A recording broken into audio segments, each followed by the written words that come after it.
Ladies and gentlemen, I'm just here on a late night playing around with lights and stuff, and just want to answer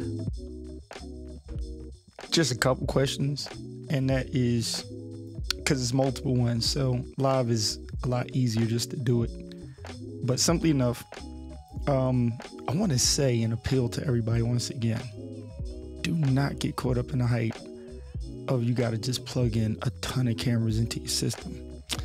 If you're going to do that, out of all people, I'm going to say this, just go ahead and get an ATEM, because it might just ease your pain. You can just push a button and switch them as you need to.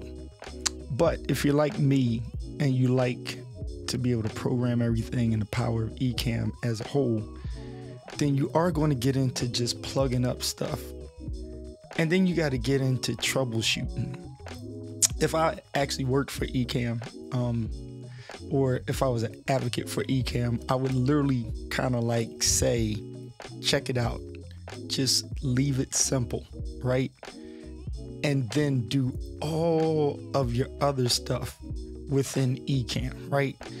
The hardware is the hard part for most people. It's not Ecamm itself, the hardware. Ecamm is advertised, it works with Mac, right?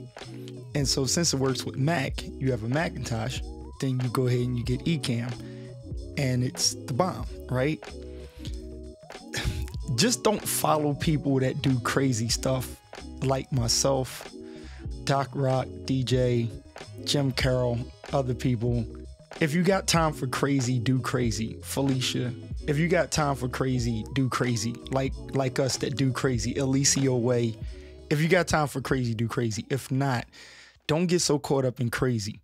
I do want to advocate and say, just follow up on all of the classes, tutorials, and all of that stuff. I want to shout out a friend of mine named Eric, and he is like literally a world-renowned designer. And he said, I got to go live and I like your stuff. And so I put him on Ecamm. So thank goodness he hit my link and the affiliate link. So thank goodness for Ecamm and affiliate link and all of that. And he got it. And the problem was he kept trying to do, oh man, I got to get the lights. I got to get the cameras. I want like 5 cameras like you. I'm like, dude, just slow down and get to know Ecamm. So I literally like ignored him on the hardware, because you start watching a bunch of people lives, and before you know it, you're trying to be like everybody else, rather than what Ecamm is really doing. It allows you to pull out you. It allows you to discover you. And so I'm kind of like the sneaker preach guy. This is where I started like years ago when the pandemic first started, and I found Ecamm, got in. Shout out to Katie and shout out to Stephanie. They really embraced me, and then it was everybody else, too many people to name. But the one thing I learned about Ecamm was everybody was trying to figure out a solution to their streaming problem. And in finding out a solution to the streaming problem, it kind of jumped into, hey, we can do all of this, that, and the third. With multiple things out on the market, you got ATEM minis, you got this, that, and the third. I was on Blackmagic way back when, with a bunch of switchers and stuff. And even in my church, with like 6 cameras plugged up to it, we basically only used 3 main shots. The other ones were just extra for something else. But then when I discovered that you can do all of that stuff in Ecamm, I got kind of crazy and busy with it. But nonetheless, let me get to my simple point before Paul Duncan takes me off of here. If you are like plugging up a bunch of stuff and you run into a problem, I just want to throw another disclaimer out there. If you do not have the stomach for troubleshooting, don't start. Just get Ecamm and get the full version. Spend it. Like, you're in here, just go ahead and just upgrade. If you're buying a bunch of equipment and you got the non-pro version, shame on you. You need to upgrade right now. Hashtag your neighbor, say I'm about to upgrade. Everybody upgrade. If you're watching this and then you got gas, which means gear acquisition syndrome and all of that crap, just go ahead and upgrade, right? And get the full blown out version so you can play with all the toys within it. I stand here to say, thank goodness for the new iPhone stuff that Doc Rock, I'm hating on Doc Rock now. He was playing around with that follow mode thingamajig that kind of does what this, you know, jib thing is doing over here, but in a different type of way, because the way the jib was, the way his camera was going, it was doing the follow where I got to plug up a bunch of stuff to make it do the follow, and it costs a lot, but he was doing that literally in the beta. It was sick, okay? It's a game changer, and I may do something like that. But yeah, if you're getting into this, like, just keep it simple unless you've already been a complicated person before you got into Ecamm.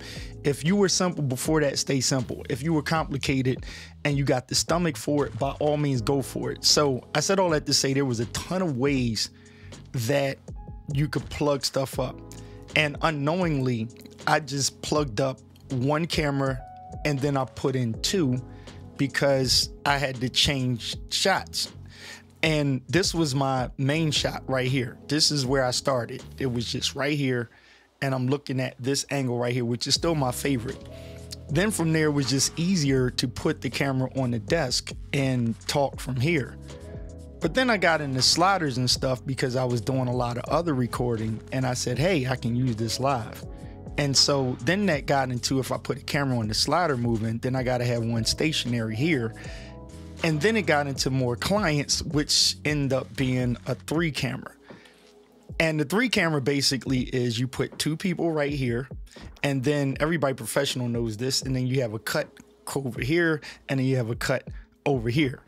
And that's because when you have the multiple mics, you have a mic here, and then you have a mic from over here.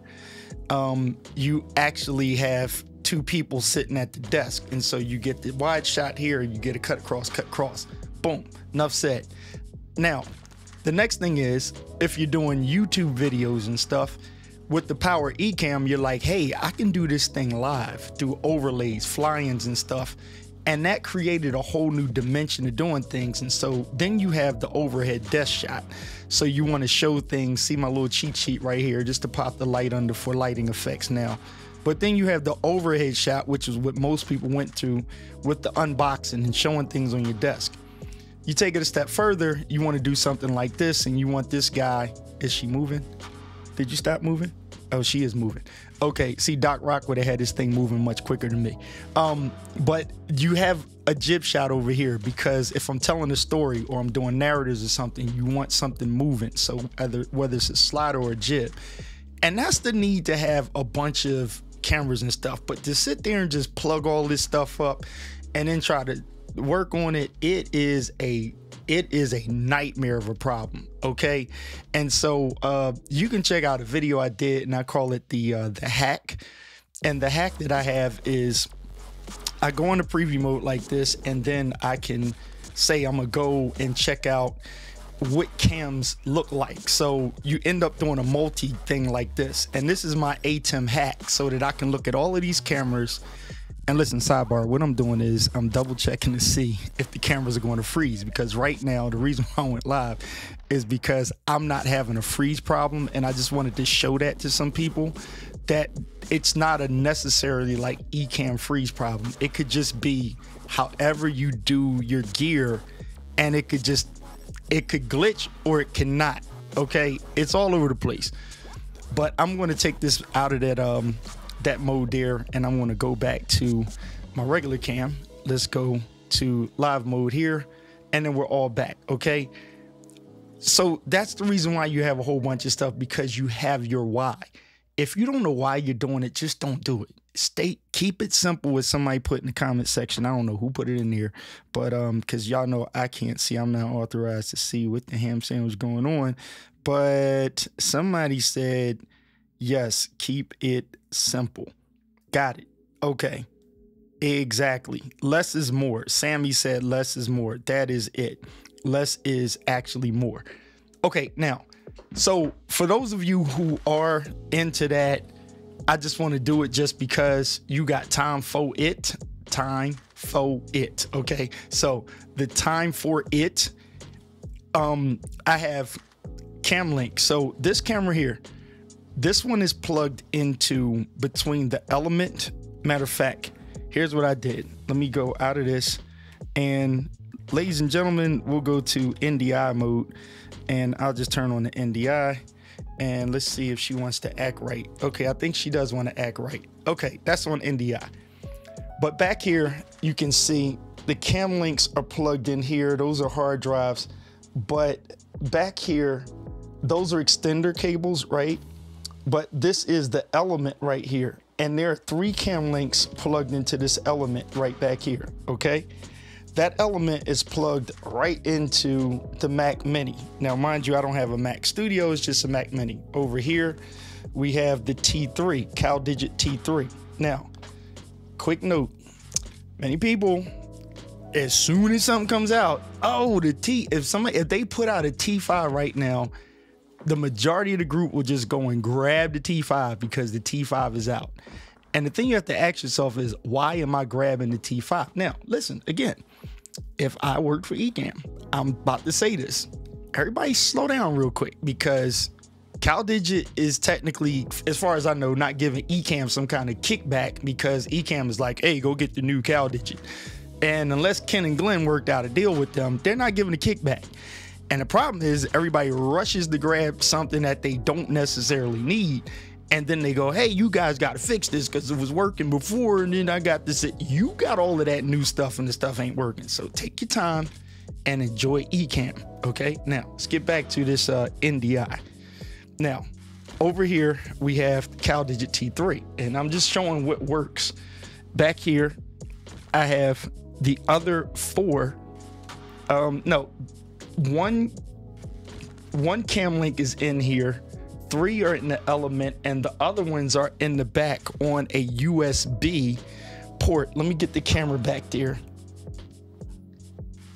Down there, you have, see that? That is a, yeah, back there is a USB hub right over there, okay? Now, mind you, it's not a powered hub, okay? It is not a powered hub. So basically, in 7 cameras all hooked up, they're all running in, and they're just pulling straight into the computer. I spread them out over 3 different sources. USB coming out of the Mac Mini. From that USB, there's a hub, non-powered hub.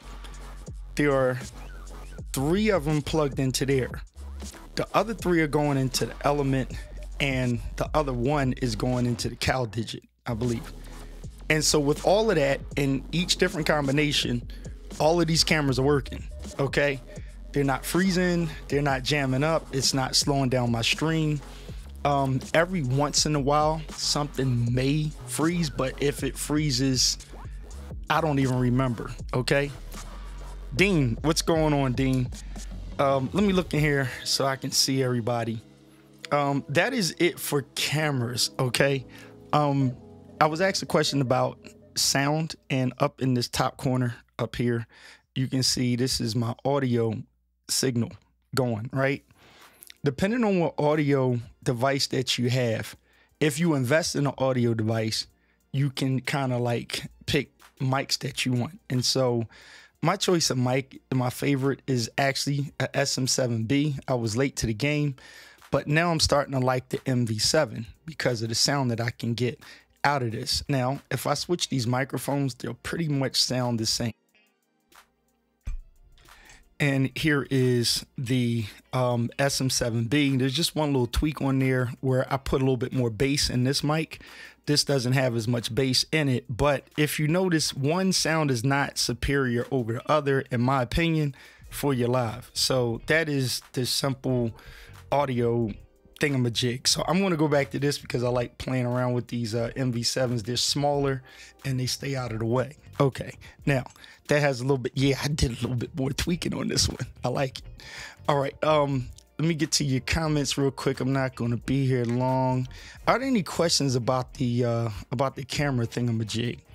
Oh, like the black and white look. Thank you. Interesting that you have 3 plugged into the element. I could not get 2 cams working on an element without a freeze. So Dean, that is good that you said that.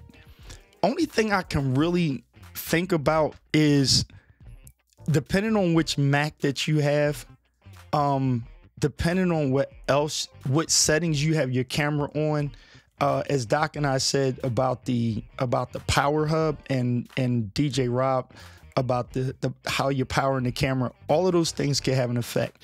Also, your cables. I did run into a problem of having a weak cable. I had a weak HDMI cable, and I was just like, maybe it's because I got this cable early in the pandemic and it's a cheesy cable. So I upgraded the cable, and all of a sudden the problems were gone. Another time I was going to throw away a camlink, and the camlink actually worked. So you have a Mac Mini M1. That is exactly what I have, a Mac Mini M1. I have put on the screen what's plugged up where, but I did go down that whole road of trying to split them up as much as possible. One other thing I would also try, the CalDigit app. A lot of people don't know about this. There's a CalDigit app. Open that up and make sure that you can see all of the cameras, check them, and then reset your computer, and it should like kind of give each one of them an ID. I actually took the time to write down each cam link distinguished, so I know that the computer sees all of these cam links as different cam links. That's number one. Number two, I spread them out because, again, Elgato said just only use one per bus. And so if you can't break them up more than 3 on your computer, you're going to have a problem. So, just for all of those who are watching right now, what's the max number of cameras that you need? Okay, I don't need 7, but I got 7 plugged up. I personally, for what I do, I need 4. So y'all help me out. Somebody talk to me.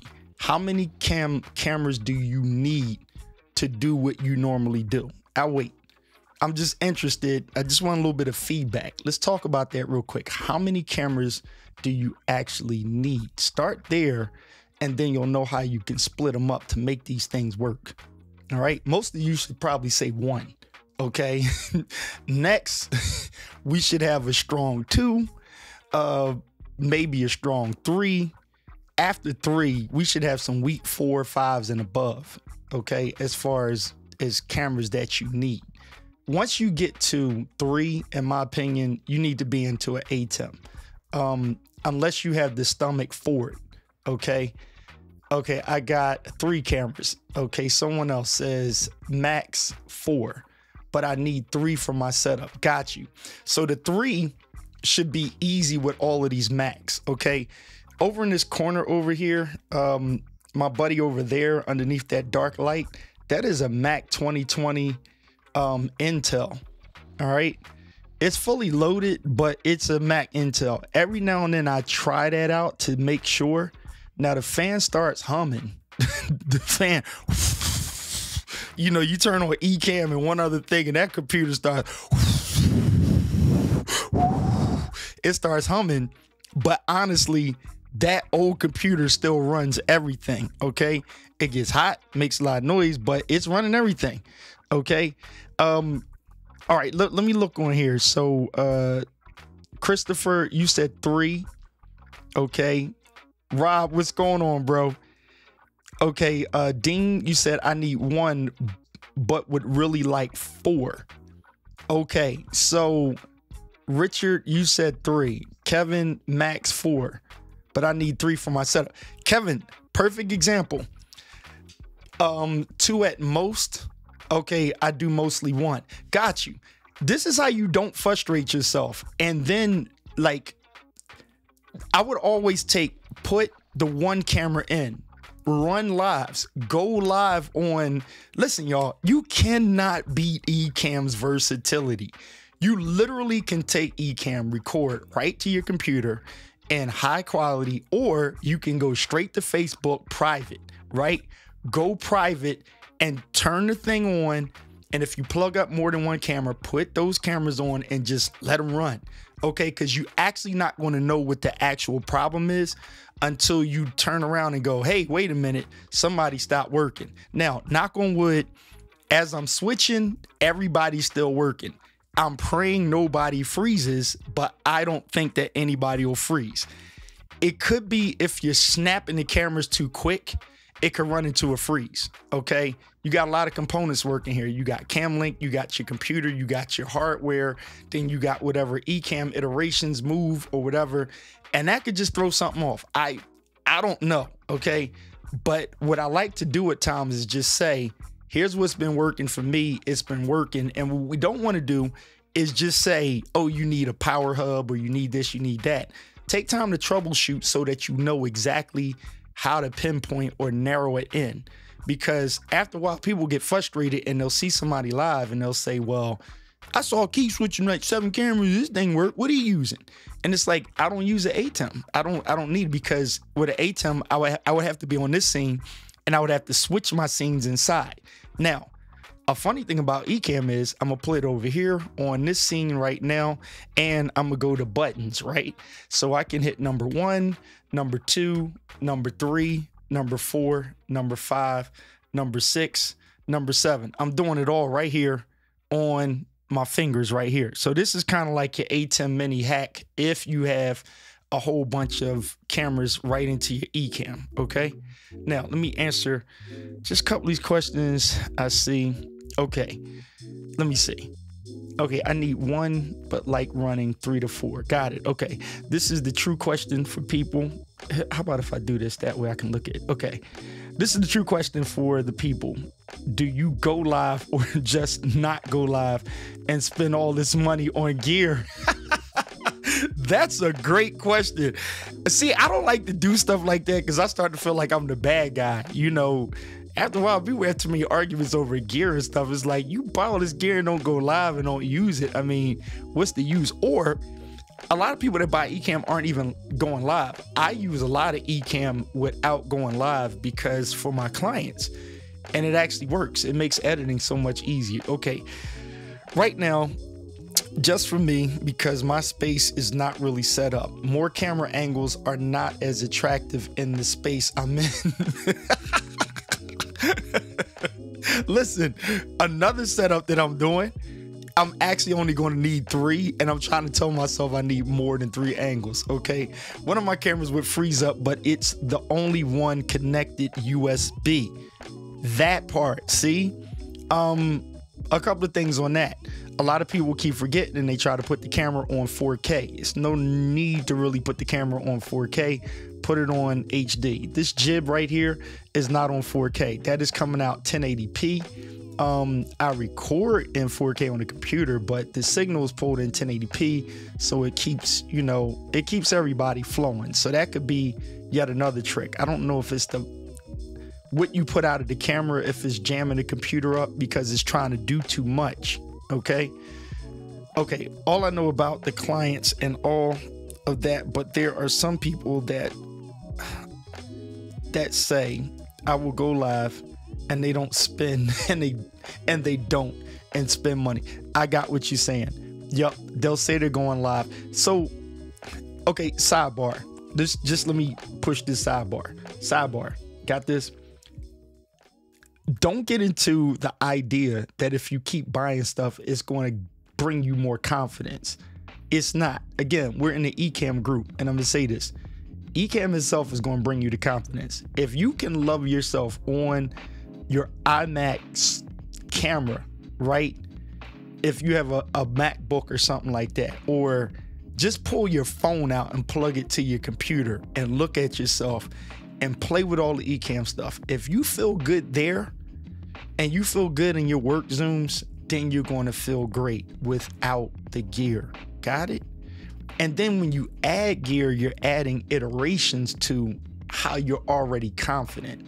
All right, you got it? Okay, so let me look at these comments one more before I go. Let me see. What front-facing camera are you using now? Great question. I'm going to answer that, and then yeah, I don't go live a lot, but I pre-record several videos every day. Yes, I had to move my eCam folder to my external hard drive. I need you to come to Nashville again and help me set up my space. Got you. Whoever that is, I got you on to Nashville. Let me just double check here. Who's in Nashville? Markeith, what's going on? Oh, that's Kevin. Got you. So okay, that's Sammy, and let me get that question answered. It was a good question. I don't go live a lot, okay, but I pre-record several, okay, got it.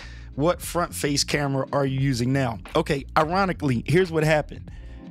On this jib over here, if you can see it moving in the background, that jib over there, I don't have, oh, you know what? I'll just use I use NDI so you can see it. See that? People, do not go and spend money on jibs and stuff like that. You don't need it. So let's go to the floater, and okay, here we go. So this guy right here, I took and I put the, let me make sure. Okay, that's a Sony lens on there. So I had the Sony lens on there. I have a video shoot this weekend. This right here is the Sigma. All right, that's a Sigma 18 to 50. Okay, now on there is a black Pro Mist filter. This is it's actually sitting on there. All right, and that's a Tiffin. Let's go. All right, put that back on there. So that's what's on this guy here. This is a Sigma 1850. Now for a couple of days I actually was running this guy on the front, and that's a Sony. And a couple people had asked me, you know, what lens are you using there? And someone said, hey, Keith uses Sigma lenses. And I said, well, that one's a Sony. That's the 18-135. Okay, you can kind of get those kind of cheap. It's a very versatile lens, but that kind of goes outside of just eCam, right? It kind of goes outside of just your regular streaming. That's if you're going to take the camera, go in and out, you're doing a lot of video, you have the A64, 66, APS-C, something like that. You might want that lens if you're trying to save money. But again, it works great inside if you're trying to save. Now, on the flip side, everybody's on a 16 millimeter, right? 16 millimeter I got on the other thing over there. These guys right here are my 30s. These are my favorites, okay? That's a 30 millimeter. But if you think about it, that's because I'm sitting at this kind of distance away from these two lenses. Okay, see my arms? My arms are basically just at the foot of the teleprompters here, but that's the reason why I'm using a 30 millimeter lens right here and a 30 millimeter lens right here. Okay, now 16 is going to open up wide. Look how much you see on the 13 millimeter. Now for people who are trying to crop their space and you don't want to show all of the room, you're going to have problems farting around with them 16 millimeters because it's going to show your room. Okay, it's going to open it up. This is an 18 right here, so 16 is going to pop in just a little bit wider. It's going to show all of that room right there, and then when your wife or your kids or the dog come in, you can't really crop them out. Now on these guys, you kind of crop that in, right? And you can get a clean look on yourself. Now, if you do this 1835, you kind of can have that versatile, you know, move it in and out. All right, so hopefully that helps. Okay, I have a lot of gear, but I'm thinking about downsizing. I feel the gear stops me with the creative idea when I'm doing an interview. Sammy, come on, man, you're good, man. If Sammy, I'm coming up to B&H soon. I'll be up there. I'm going to try to do some drive-bys on some people traveling that I see that's coming on the East Coast. I'm going to try to catch up to them. But, you know, Sammy, you like gear. You talk about it. I think you're a funny guy when you talk about the gear, you know, if you're into it. But yeah, the gear can slow you down because then you're always doing something with the gear and you never go live. All right. So my name really isn't Kevin. My fault, man. I keep forgetting it's not. I'm just going to say, what is it, KV? Because it's not Kevin. I'm so sorry. All right. Good thing you don't have the M50. Okay, inside joke. Listen, I was at a friend's house and I went and tried to help them with their Canon M50, and I literally had to call Diana Gladney up to straighten things out. And first thing they said, I learned from Diana Gladney. What's the girl named Diana Gladney? And I actually had to call Diana Gladney up because I had a problem. Okay, you have $30,000 plus worth of equipment in that room. No, I'm not at 30 yet. No, I'm not at 30. I'm not at 30. No way. All right, I did do a lot of stuff online, some secondhand shopping. Okay. All right, so many cables. Okay, those are my initials, but my first name is Kiwan. That's right, it's Kiwan. It's not Kevin, it's Kiwan. Okay, KJ, got you. I like the M50. Who's that likes the M50? I don't want to get off track here. I'm actually done. If you have any questions, go ahead, hit me. If not, I will be signing off soon. I just like to, you know, jump in and be able to answer a couple of questions if people have them. But yeah, my final thing, don't get caught up in the multiple stuff. This room is intricate, okay? And I did it for a reason, okay? I did it for a reason. That over there is a whole second setup for a particular reason. That setup is because of when I work with a client at this desk, she sits at this desk and I stand over there, and I have to log into Zoom as well. And so I put a whole stand-up setup over there to actually monitor, and then the camera that's on the side over there next to that is so that if I do like talking head, I can do eCam and talking head right over there. It's a simple setup. I have a patch bay setup over here, kind of like the YouTuber Caleb. He did a whole live on his setup. He has a HDMI patch bay. I have a little hack patch bay over here in case I want to take the cameras from over here to go over there. Now, the other fun thing is with NDI, you can just, you know, with two computers, you can throw eCam on both of them. And with NDI, you can just kind of like bum off the other computer. So hint, hint for a couple of people, listen closely. Look on this desk right here. I have two Stream Decks, right? And what you can do is, and something else I'm going to do, and it's something I'm just going to do, and after I do it, it may answer some questions. With my laptop, I actually can take and put a Stream Deck on my laptop, or I can just take the Stream Deck from the other computer, or take these stupid pedals that I think is a waste of money. I can take the Elgato pedal, and with the pedal on my floor right over here, I can take and I can put multiple cameras on the other computer, run NDI, and you can switch the cameras and take the load off of the one. So that's just a hint for Dean and a few other people. If you have two computers, if you have two computers, you can actually put eCam on the other computer if you must have multiple cameras, okay? If not, just go ahead and get an ATEM Mini. Keith Pelzer was one of the last people to say it. I was never against an ATEM Mini. It was just, you know, I didn't have a need for it because I was able to do it in eCam. And then by the time I started discovering the problems, I found out a solution because I just didn't want to buy it. I have it at my church, but I didn't want to buy it for home. It was just too much crap to be able to say, hey, let me show you what's coming off my jib. I don't want to go to the ATEM Mini and go, you know, switch to 3-4 cameras inside of that for one feed with a Stream Deck. It was just, for me, it was redundant, okay? But for everybody else, it makes absolute sense. And for production, it's smart. So I have a Windows PC I built, which is a Camlink Pro BAM, probably bomb. Okay. I have like 4 other computers I bring into eCam. Got you. That's another thing. If you have a PC and you have cam links on that, and you have that PCI card you can throw in there, you know, this is what the Stream Decks help you to do. You can like use that like an ATEM Mini or something like that. I don't know. All right. Let me get ready to sign off of here. Lights. Thank you if you like the lights. It was just a little thing I wanted to pull off to try to see.